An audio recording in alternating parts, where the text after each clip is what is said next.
Alaykum salam. I just had a question.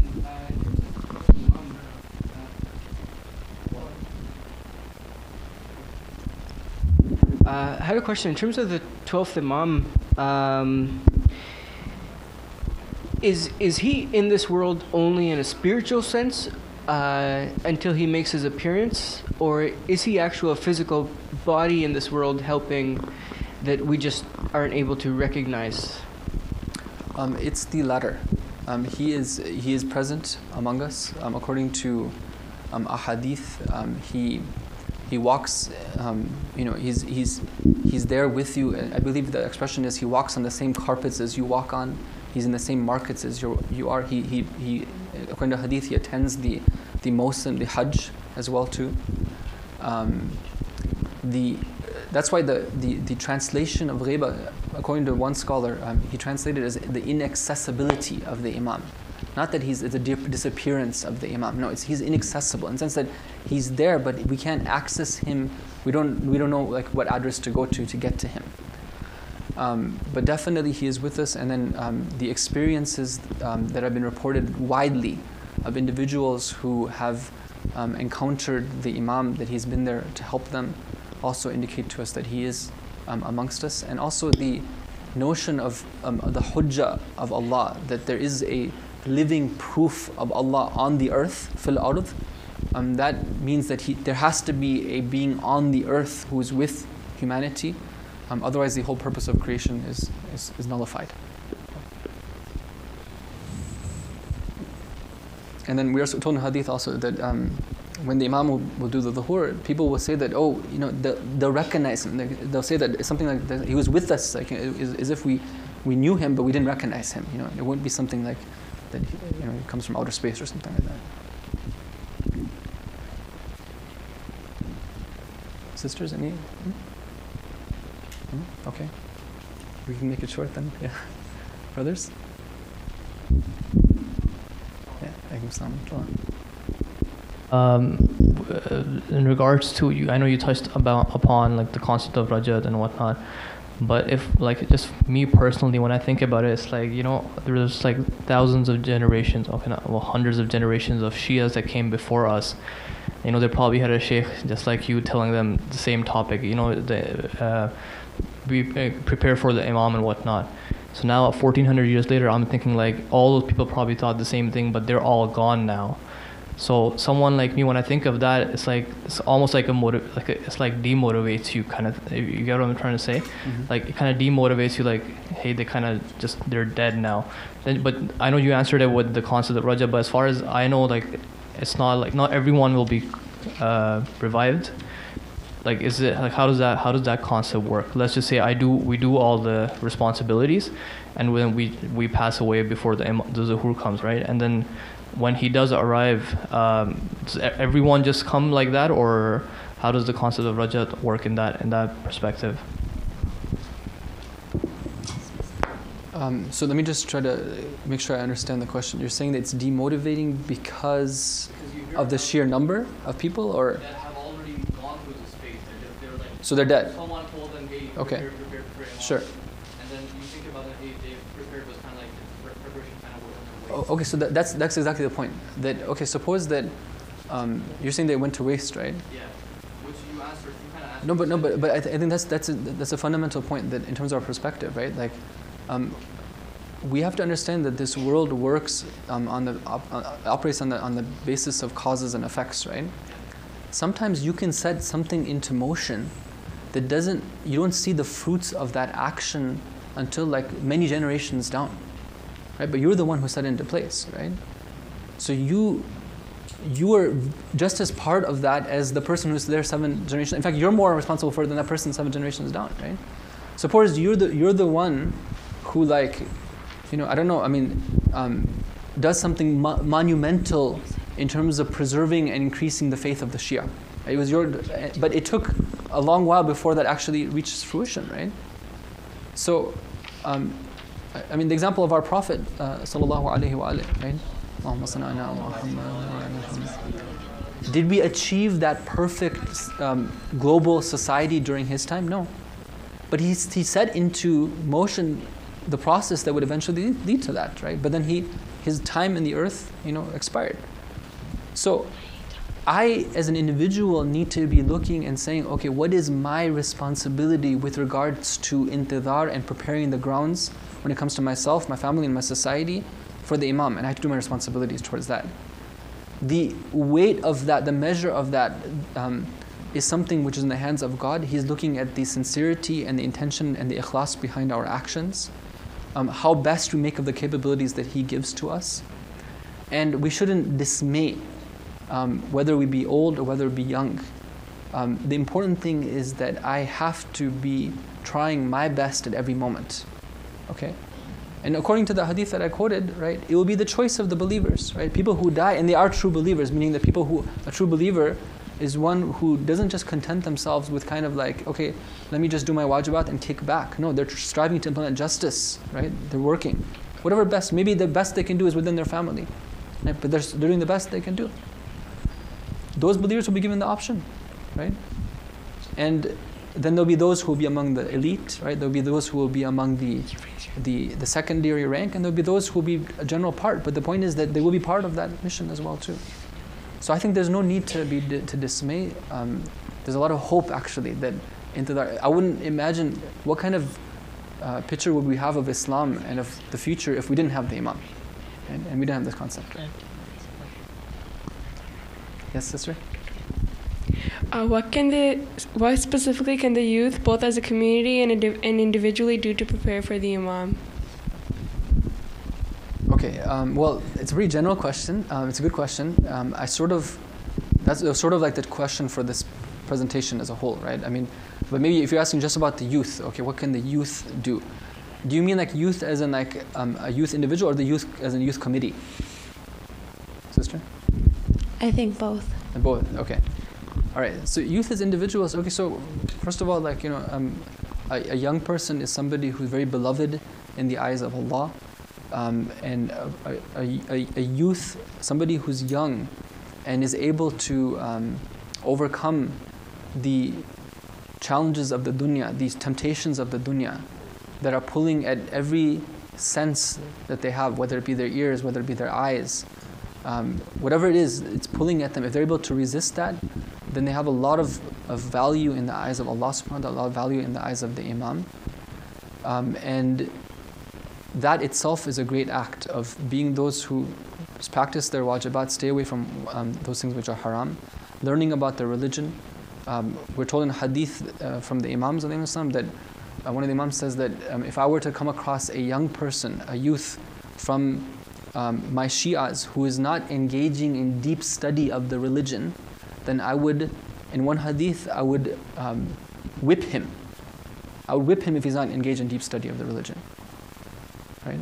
So what are we doing in terms of increasing our knowledge? Right? Have we learned our ahkam?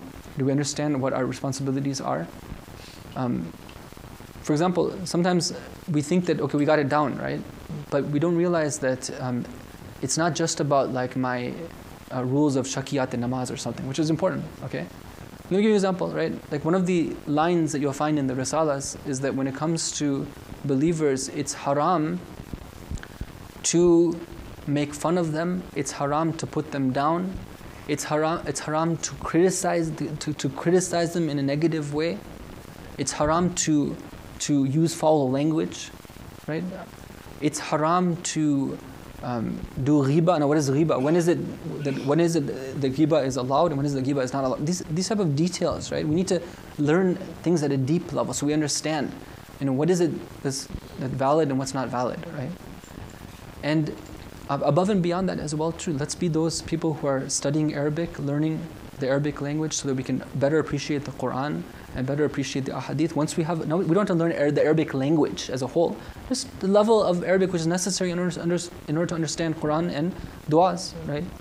And we work with that. It will really help us a lot in terms of coming closer to Allah and the Ahlul Bayt alayhim salam. Let's be people who have a program of reading and studying, right?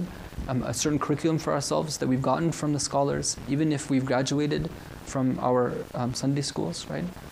Let's be people who are regularly following like lectures and lecture series and classes and these types of things, right? And then in terms of like activities, right, we have to have a concern for others as well. Look at one of the characteristics of Salman al-Farsi is that he cares about other people, right? The Shias are those who, part of Shiism is having a sense of brotherhood and sisterhood with other mu'mineen and mu'minat.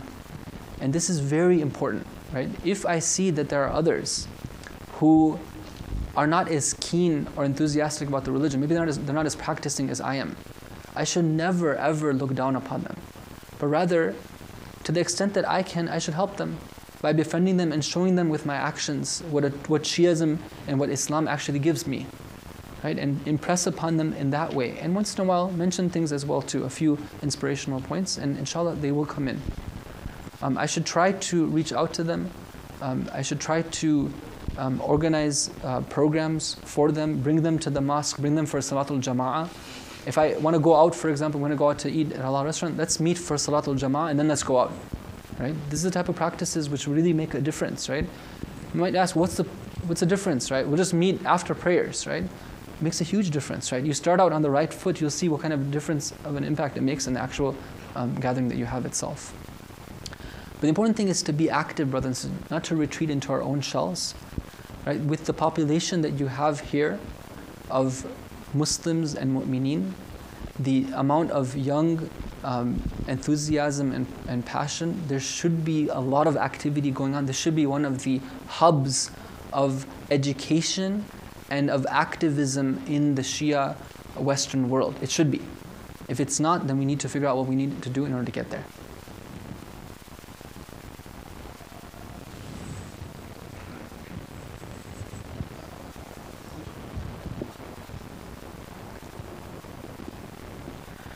What are a few of the things that we can do to kind of soften our hearts and sort of open them up to kind of, I guess, expanding our love for the Ahlul Bayt and making more of a spiritual connection with our Imam?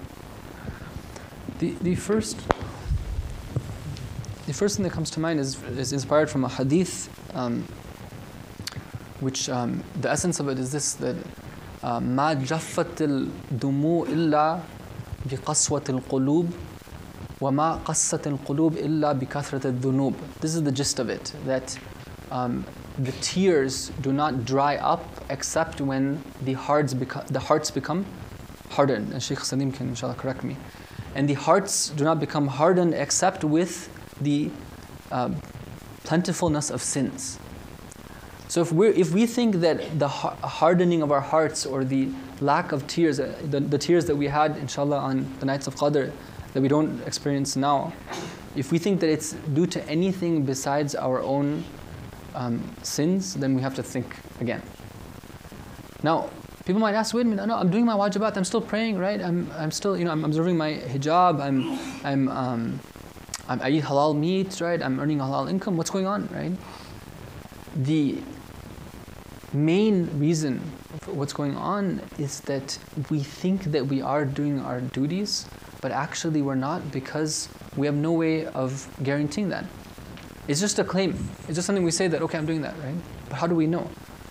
And one of the beautiful things that we have from the Ahlul Bayt, within the teaching of the Ahlul Bayt, is the mechanism by which we can guarantee that we actually are doing our duty to Allah. And that's the practice of muraqabah and muhasabah. The act of being aware of what we do as we go about doing it during our day, alert and aware, self-awareness, keeping ourselves in check, being watchful. Muraqabah comes from the word raqabah, which means neck. As if we have another neck watching over ourselves as we go about our daily actions, whether we're talking to somebody or whether we're going somewhere, whether we're eating, whatever we're doing. And muhasabah, meaning at the end of every day we spend a bit of time just going and reviewing our actions and making sure that what we're claiming is also actually in line with what we're doing. What we're doing is actually in line with what we're claiming that we're doing. So this is very important, that we have to watch our sins. The second thing is that we have to have a small program of mustahabbat as well too, in order to keep that spiritual connection alive. And this is something, what's emphasized is that it should be regular, not just on Thursday nights, not just like on the weekends, not just when I feel like it, not just when things are going well and not when things aren't going well, not just when I manage to get a bedtime and not have a bed. No, regularly. I have a regular connection with the Quran, a regular connection with the ziyarat, with the tawassul, with the du'as, with the extra prayers, with giving charity. Right? These are things which are very necessary. It's very good to consult with the experts on that and get some advice for how we can structure that program. It should be small but manageable and regularly maintainable. Another thing that we can do is we can make sure that we regularly receive maw'idah. Maw'idah is that type of advice that hits our heart. Sometimes you hear something and you're like, okay, that was interesting, right? Sometimes you hear something and like, it wakes you up, it jolts your heart, and sometimes tears come to your eyes, right? And you feel like inspired, right? We have to get that. If we don't hear that regularly, it's tough. Like one of the things that we really enjoy back in Qom is the opportunity to get regular maw'idah.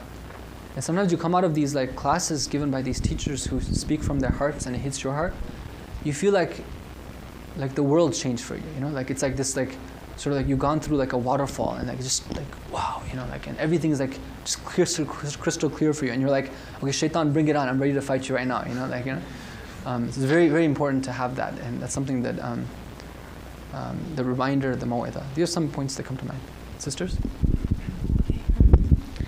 Oftentimes, we go out and try to change our communities before changing ourselves and end up causing more damage than benefit.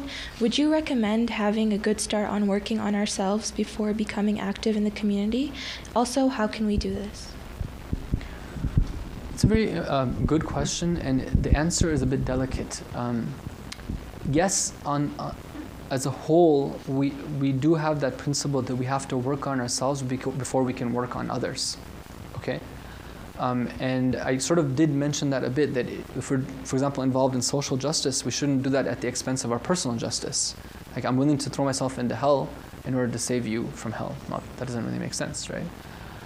So it's very important that we've worked on ourselves before we try to engage deeply with taking training and involved with other people. But at the same time, part of working on ourselves means that we have to become people who are taklif oriented. Taklif means responsibility. Okay? Responsibility oriented. I'm looking to see, okay, oh Allah, what is my responsibility at this given time? We know that we have some responsibility towards like worship and these type of things, right? But we also, and like to our bodies, for example, we also have responsibility towards other people as well, right? So part of our responsibility is worrying about other people. So to say that, no, I'm not going to worry about other people, I'm going to worry about myself, well, how can you worry about yourself except by worrying about your responsibility, part of which encompasses other people? Sometimes it's wajib on me to do amr bil ma'ruf nahy anil munkar. So am I going to wait until I've trained myself, I've become like an arif or something before I do amr bil ma'ruf? No, it's wajib on you, brother and sister. Stand up right now and do what you have to do. Amr bil ma'ruf nahy anil munkar. Sometimes it's wajib on me to teach other people because I have knowledge and other people don't have it. And it's something that's wajib for them to learn. And I'm the one who has to offer, so I have to teach it, right? But yes, before we become people who are very active in the community, we have to train ourselves. We have to be, ideally, like Islamic workers, whether it be teachers, whether it be leaders, whether it be managers, whether it be directors, administrators, educators, social workers, counselors, all these different areas that our community need to have people, all of them should have undergone some amount of Islamic training. I'm not saying that they all have to have gone to the house, but they should have gone above and beyond what madrasa has to offer. And they should all have undergone some amount of spiritual training, and they should all have been approved and given the stamp of approval by a qualified alim as well too. It's something that sort of makes sense. That's the way it's done in other things, in other fields, in other areas, right? But this shouldn't prevent us. And sometimes, brothers and sisters, to be honest, one of the best ways of getting motivated for working on ourselves is to be with other people and doing it together. So, am I not going to participate in the youth committee until I've gotten everything in order? No. But am I going to, for example, be organizing youth committee activities, staying up late at night and not praying my prayers and like not listening to the lectures and not benefiting in any way just to save other people, and when I'm having problems myself? No, that's not the way to do it either. You know, we need to strike a balance in this respect. Assalamu alaikum. Alaikum assalam. How do you explain the purpose of ghaiba to Muslims and non-Muslims alike? As in the ghaiba of the Imam? Yeah, the purpose of it. The purpose of it? Okay.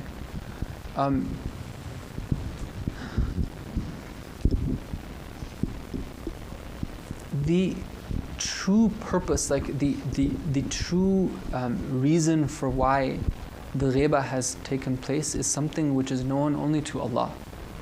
Okay, so we shouldn't sort of assume for ourselves a level of knowledge where we can say, oh, God did this because of this, right? And that's something that applies in other fields as well too, right? We'd be very careful before we speak on behalf of God. Oh, I'm God's spokesperson. Wait, who are you? Like, you're just a servant of God, right? But there are some of the wisdom behind the ghaiba is apparent to us because of the Quran, the ahadith, and also when we think about the matter as well too, through our aql as well too. So this, we can talk about that, like what are some of the wisdoms behind it, some of the philosophy behind it. So some of these reasons that are mentioned are that it's a test, okay? It is a test for the believers, right? Part of a way of perfecting their faith, giving true value to their deeds. We're told in one hadith that I was reading in Al-Kafi that the value of even the prayer that we recite in the ghaiba is much more than the value of the prayer we recite at the time of dhuhr. Because we're doing it with iman. I mean, when you have that living model of the imam with you, then it's something which is, it just takes it, it's so much easier to do things like prayer, right? So this is something which is very good for building our faith. Another take on that is that that knowing that the Imam alayhi salam is watching us in the ghaiba and is something which requires faith, right? And building up our level to that of faith to the point where when we do things, we realize that we're in the presence of the Imam. Right? If the Imam is watching us right now, would we really do this thing that we're doing? Right? Would we really be treating our family this way? Would we really be talking to our mother or father in this way if we knew the Imam was looking at us right now? Right? So there is a lot in terms of developing one's faith in a test, right? Another perspective of why the Imam is for his safety, right? That the Imams, progressively the lives of the Imams was in more and more danger, and the situation was becoming more and more difficult for them. They were being poisoned or martyred in different ways. They were being imprisoned, and the situation was very precarious, right? So in order for the protection of the Imam, he went into the ghaiba. Another is related to the philosophy of Islam as a whole. Islam came to not just establish a just kingdom in Medina at the time of the Prophet, but to establish worldwide justice, and that requires people who want the justice of God and a leader as well too from God, and that leader is the Imam of the time, and so he's being preserved so that he can take on that very important role. And so him and his being the Imam of the time, taking on that role, entering into this ghaiba is part of that process of achieving that final kingdom of justice. Here are some points. Sheikh Salim, did you want to add anything to this?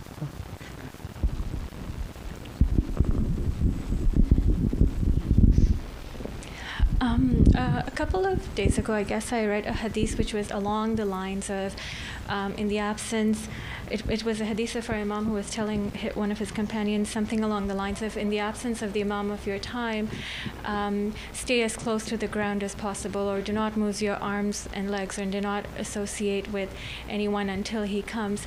So keeping this in mind, what is our political responsibility? Is it implying that we should keep a low profile and remain in taqiyya, or what does this hadith mean? There are some ahadith to the extent of what Sister says, that for where the Imam alayhi salam, when some individual is talking to him, the Imam will inform him that your responsibility is to lay low. Just wait until, for example, the sayha, the cry from the sky comes, or when the Sufyani makes his revolt. That's when the Imam, your Sahib, has come, and that's when you should join him, right? But we have to always be very careful about how we treat a hadith. Okay, it's not an easy science by any means. Okay, it's a very, very tricky science. Just because we can understand in some cases the translation of one hadith, all right, sometimes maybe the original Arabic of the hadith doesn't mean that we understand what the perspective of Islam is on that same thing the hadith is addressing. No, it's very, very tricky. And there's a lot of considerations to be made. What is the source of that hadith? In this case as well, what are the other ahadith that talk about the opposite thing, which talk about the importance of striving for justice, about caring for others, about about leadership in Islam, about just leadership, about what are these? Have we looked at these as well too, right?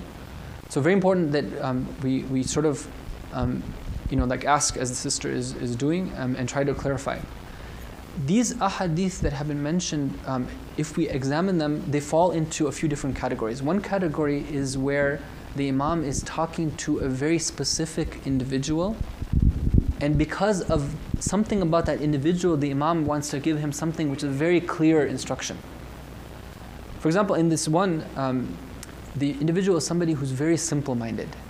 Okay, and we know that from other ahadith, where, for example, he tells the Imam, he's like telling Imam, "Oh Imam," Imam Sadiq, he's like, "Imam, why don't you go and you have all these people ready for you, and just go and revolt, and you'll be fine. You'll be able to establish the kingdom of justice," right? Very simple-minded. And Imam alayhi salam demonstrates to him that the number of true companions he has is very, very small. So this companion, because of his inability, his lack of political ability and acumen, the Imam tells him that, you lay low. It's not for you to get involved, because at that time there's a lot of people who are claiming that they're part of the revolt of the Mahdi. They're claiming they're part of the Ahlul Bayt. Imam tells them, no, you don't go there. Okay?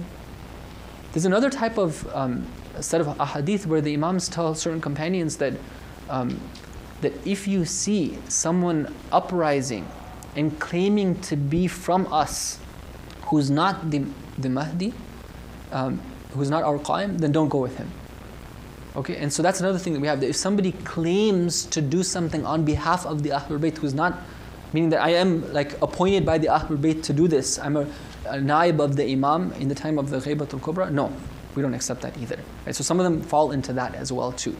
Right? If you see the flag raised in our name, for example. So these are hadith which fall into these type of categories, right? Where it's talking about a specific thing. On the other hand, though, we have ahadith which and Quranic ayah which talk about the importance of Islamic leadership, of following a just leader, and a leader who yahkum bima anzal Allah. In the Quran, it talks about man lam yahkum bima anzal Allah, the one who makes their decisions on the basis of other than what Allah has revealed. So the importance of the alim being somebody of the leader being somebody who's learned, who's able to make decisions on the basis of the rule of Allah, and other proofs as well too. So this isn't the seerah of the Ahlul Bayt. The seerah of the Ahlul Bayt alayhim salam is that whenever the opportunity arises, to the extent that we strive for justice. Okay? Sometimes we don't have that capability. It would lead to, if we were to do something, it would lead to greater destruction. Then we enter the mode of taqiyya, and we limit ourselves to other spheres where we can be active. Right? We have to study the lives of the Imams. We see that whenever that opportunity arose, they would, and the grounds were they would do something, and they were always working against injustice. It's just that the implementation of that found different forms at different times.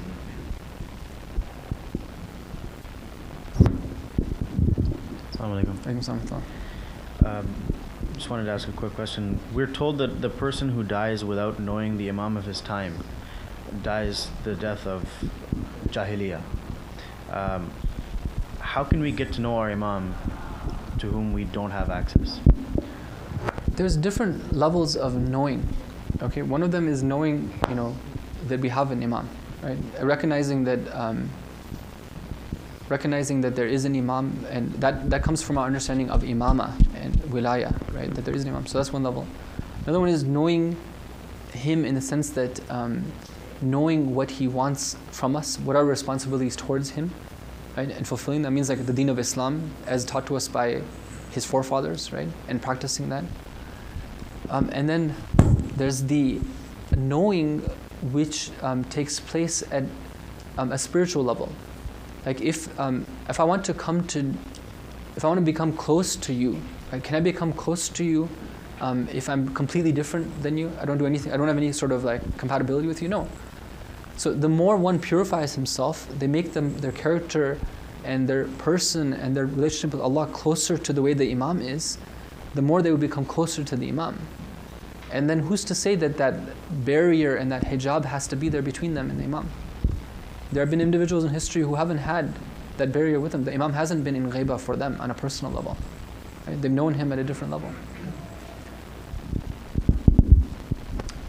Assalamu alaikum. So, as you mentioned in your lecture, there's such an emphasis on gaining and constantly attaining knowledge. However, this often leads to us sort of learning faster than what we can actually practice and sort of actualize in our lives. So my question is it still a good idea to learn this fast when we have this theory and this knowledge, but our practice is sort of delayed? It's a very good question, as all the other questions have been, alhamdulillah. It's very important that one of the things that we should learn is how to learn. It's a very interesting topic. Like, what is the way that we're supposed to learn from the Quran and the Ahlul Bayt? What are the etiquettes of learning?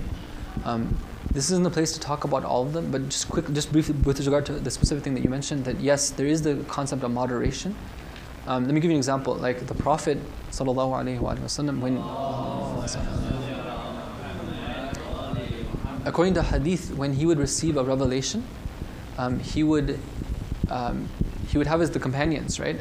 He would take the verses 10 at a time, and he would teach the verses to the companions, have them repeat the verses, make sure that they knew the verses, and then teach them how to apply them as well too, like what they mean and how to apply them, right? 10 at a time. And once they would get that down, then the next session, then they'll go through the next 10, right? So that gives us an idea that no, there is this concept of like going at a measured pace, making sure that we're acting upon what we know. So this is very important. Also, there's priority, right? Like, there's a lot of stuff I could learn, right? I could learn the Quranic tafsir. I could learn about the nature of jinns, right? I could learn about how to like combat jinns. I could learn about barzakh and the states. I could learn about the malakut and the nasut and the irfan and the wahdatul wujud and all these like wonderful sounding concepts, right? But at the end of the day, right, what is it that I'm going to be asked about by Munkar and Nakir? Right? Like, what is it?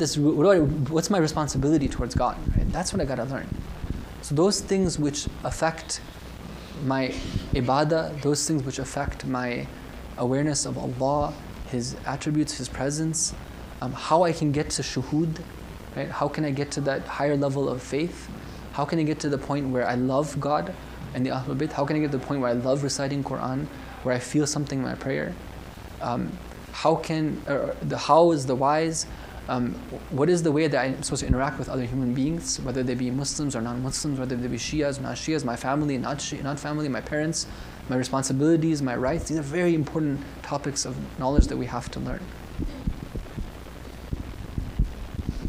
Assalamu alaikum. Alaikum salam.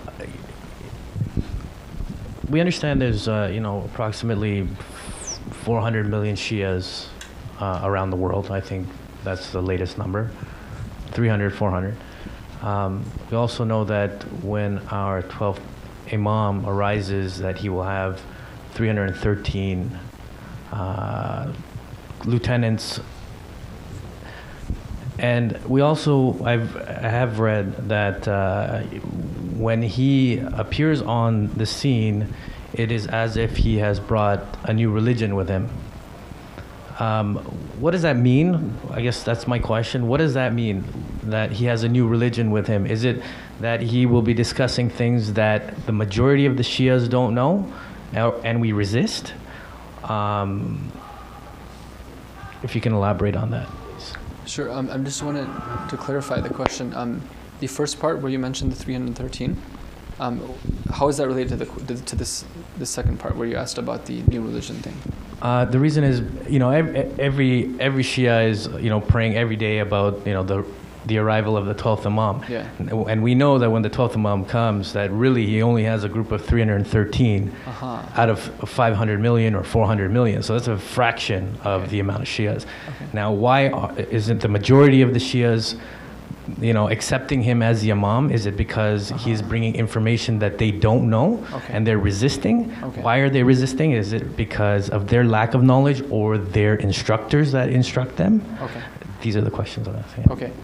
So first of all, the number 313, okay, that's a very important question we have to cover. That is it just 313?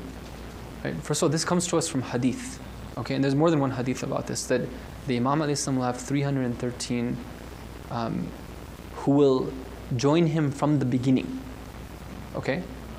But that doesn't mean that it's just 313. Like you said, they are the lieutenants. They are those who have proven their merit in terms of them being in the perfect state of intidhar and applying justice within themselves and in the societies until then. But it's not just limited to that. For example, the 313 will be those who will be assembled at the Kaaba when the Imam makes his proclamation. But then we're told in some ahadith that as soon as he makes his proclamation, there'll be 4,000 others who will join him right then. Okay? And then the numbers will continue to grow. Right? I mean, it's not that just because there was this initial group that the others won't join. No, there'll be others who will come and join as well too.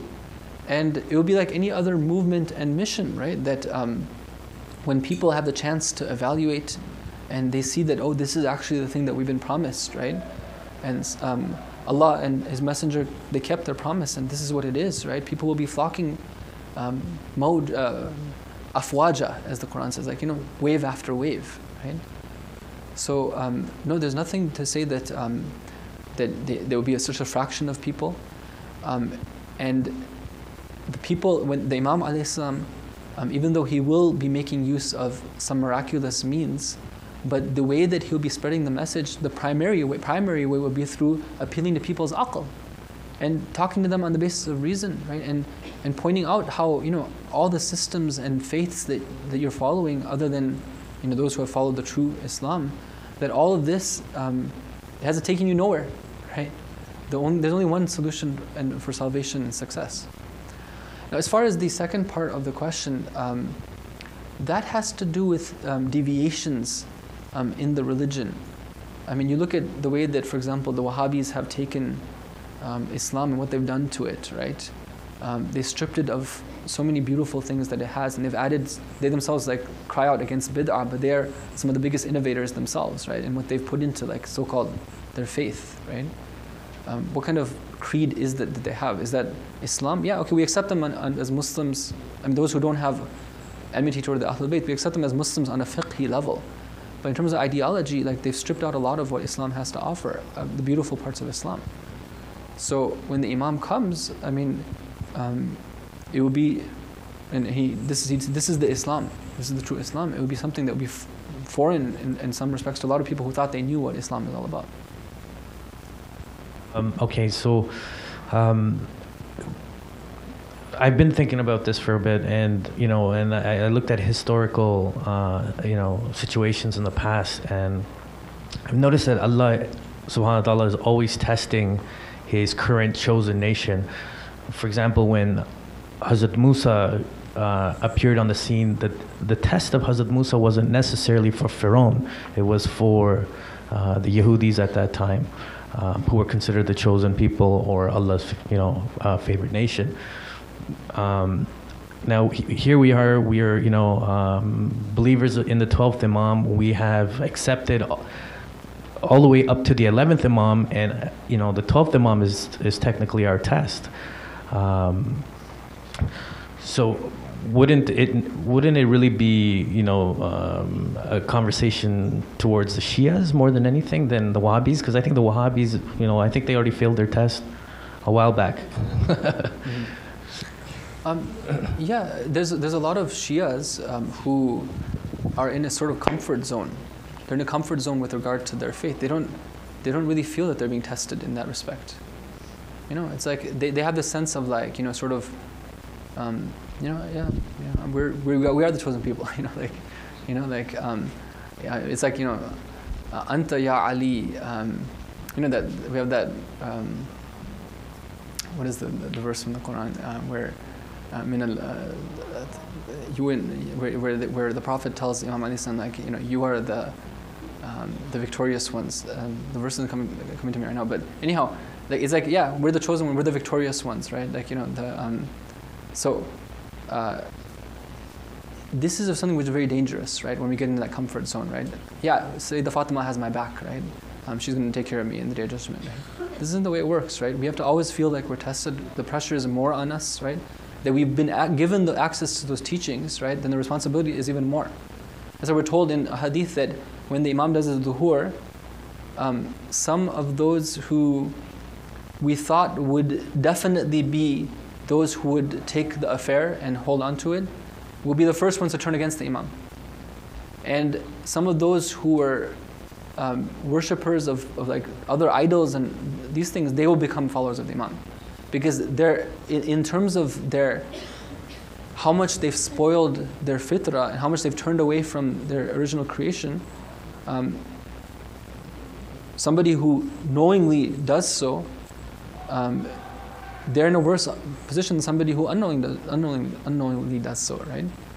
So I think the conversation is towards Shias, and you're right. I mean, it is addressed to Shias as well, and sometimes you find even among the ulama, right, or people who wear turbans, right, and preach, right. You find that their version of Islam is a very from what we talked about today. I don't know if brothers and sisters were paying attention, but what they talk about is very different than this, right? When they talk about the 12th Imam coming, it's more about sometimes it's almost you feel okay, what can I do to make things worse in order to make the Imam come back, rather than what do I need to do to prepare for him to come, right?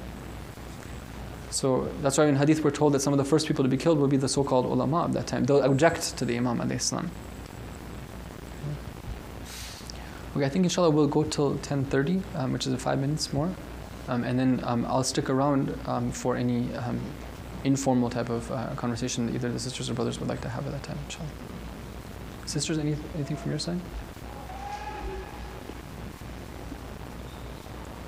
Yes, brother? There's no sisters right now who have questions.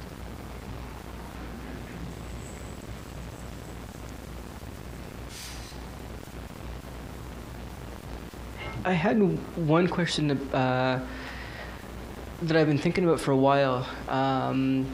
You know how there's many different worlds that God has created, not just ours, but there's many worlds that maybe He's created. And what I was wondering is, because a while ago I asked Maulana if they have guidance the way we have guidance, and he said that in every world that God created, He gave them guidance and He let them know that He is their Lord. So what I was wondering is, the spirits of the Masumeen, I was wondering if He uses those, them, and puts them in every world that He creates to be their messengers or imams. I was wondering if that's what He does, or if maybe they'll have something totally different. It just seems that based on the importance that He speaks of them in the Quran, it looks like maybe they would be the messengers for all the worlds that He created, and maybe just get put into the bodies of whatever they look like in those worlds. You know what I mean? Mm-hmm, mm-hmm. Yeah, this is an area where at least I haven't seen too much clear sort of instruction and information about and clarity about what goes on in those other worlds. There is mention of those other worlds in some hadith. But as far as the position of the Ahlul Bayt, yes, we understand that they have a very special role in the universe as a whole, the creation of Allah. In one hadith, the Prophet informs one of his companions that the first thing, he tells Jabir ibn Abdullah Ansari, he says that أَوَّلُ مَا خَلَقَ اللَّهُ نُورَ نَبِيِّكَ. The first thing that Allah created was the light of your Prophet, meaning the light of the Prophet Muhammad. And then from that light He created everything else. And from this and other traditions, what we understand is that aside from like the physical being that we see of the Imam alayhi salam walking from one place to the other, they also have something what they call in the term they use is like a position of light, like maqam nuri, like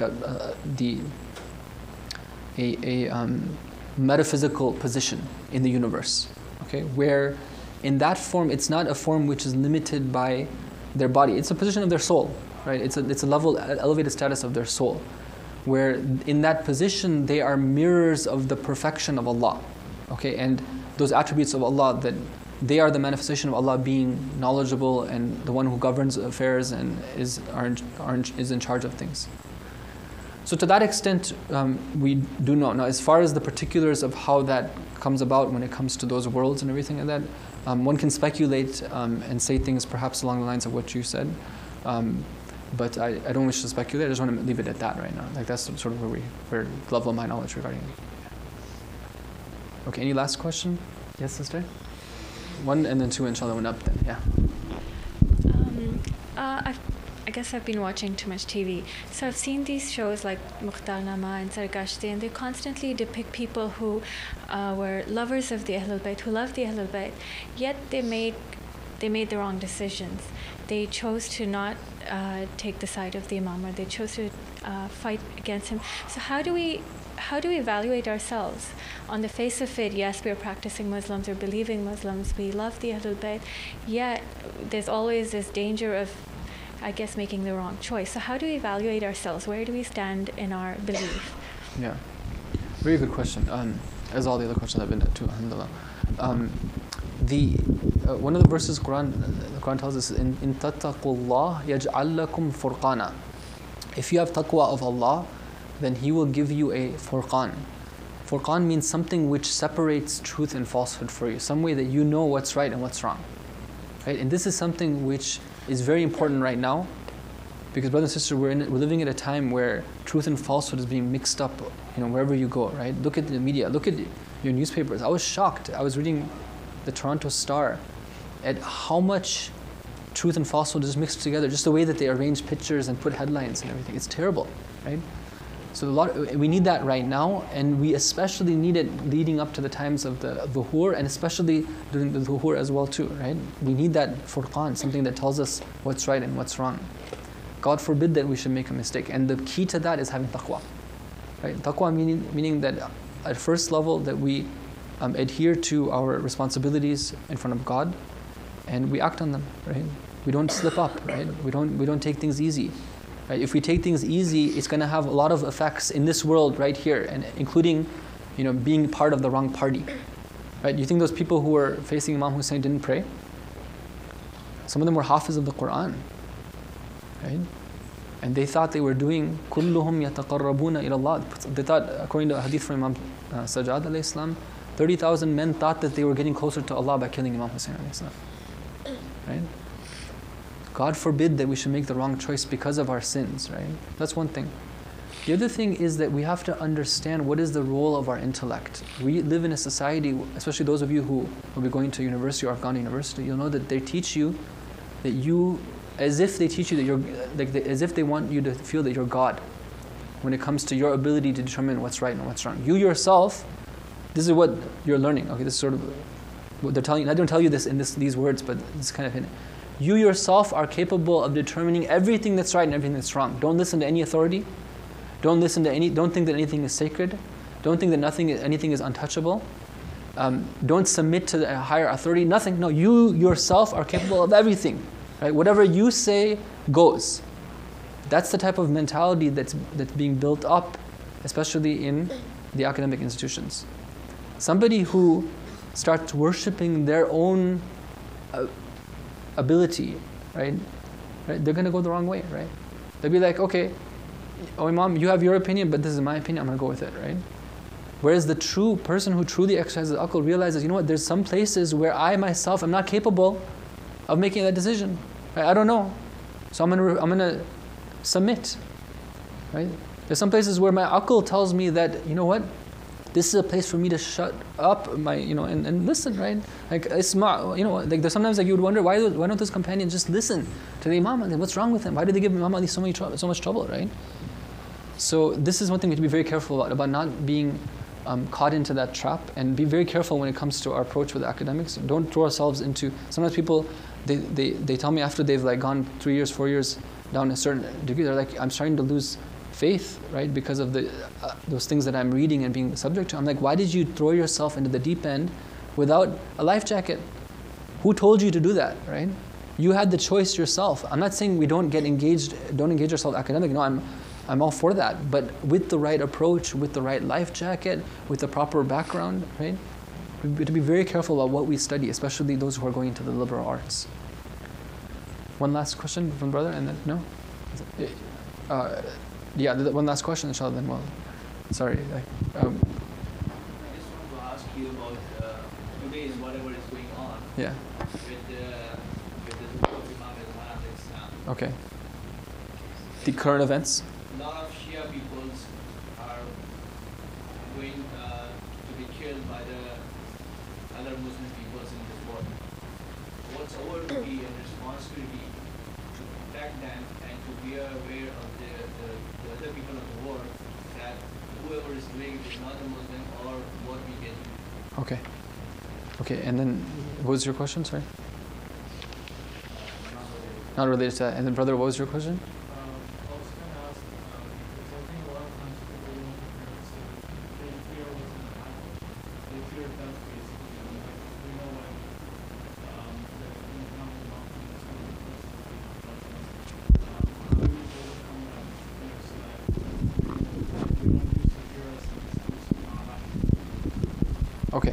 Okay, so then inshallah we're going to take those two with your permission. We won't take yours, and then we're just going to end then inshallah. Okay, my respected elder brother, he points out this very important point that a lot of our Shias are being killed at the hands of other so-called Muslims right now, or even non-Muslims. What is our responsibility with that respect? Our responsibility is that we don't accept injustice anywhere, right? We have to speak out against it. We have to do what we can to combat that. But we have to do so in an intelligent way, and in a way that doesn't harm ourselves. You know what I mean? So with every sort of step that we take, we should do so with consultation, with being informed about the position of Islam, and with the help of the ulama on that issue. Sometimes whenever anything happens, we need to talk about it, we need to understand the event, we need to help the people who are being affected, we need to see if we can catch the criminals, do what we can to help those who are combating that. But we shouldn't forget what is the root of all this. And what is the root cause of all, what is the most, the strongest symbol of oppression in the world right now.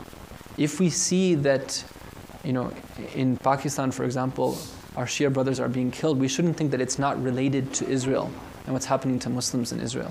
Right? It's one of the same thing, and this example of Israel is something which is very prominent, and it's a terrible example of oppression that we have in the world today.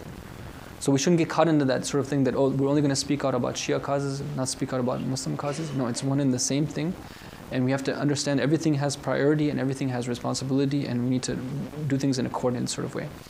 As far as that point that brother brings up, there's a lot to look forward to with the Dhuhr of the Imam, a lot. And after all, we as believers should be longing for the hereafter, right? The hereafter is the time for وَالْآخِرَةُ خَيْرٌ وَأَبْقَى. Right? This is what the akhirah is about. It's about, it's incomparable in terms of what it has to offer to the troubles and struggles of this world. Right? So we're longing that. We should be looking forward to that, this kingdom of justice and of pure abundance, and the earth delivering what it was supposed to deliver, and justice and access to the Imam, being able to see him and learn our pure faith from him, and so many good things that will happen at that time as well too. If there is fear, then there's fear of the unknown, I think. The more we educate ourselves about this by reading books like the one that Sheikh Salim has mentioned, and other resources as well too, inshallah we can overcome that, and inshallah we can be among those who earnestly pray for the Dhuhr of the Imam. We'll end now. But first of all, let me ask your forgiveness if there's anything that I've done to offend anyone. And inshallah, we'll end with praying for the Imam alayhi salam with dua.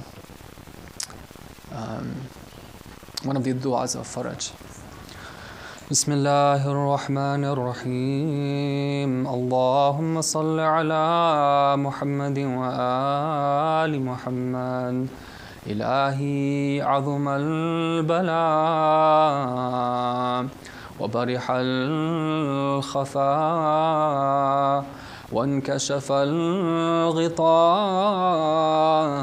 وانقطع الرجاء وضاقت الأرض ومنعت السماء وأنت المستعان وإليك المشتكى وعليك المعول في الشدة والرخاء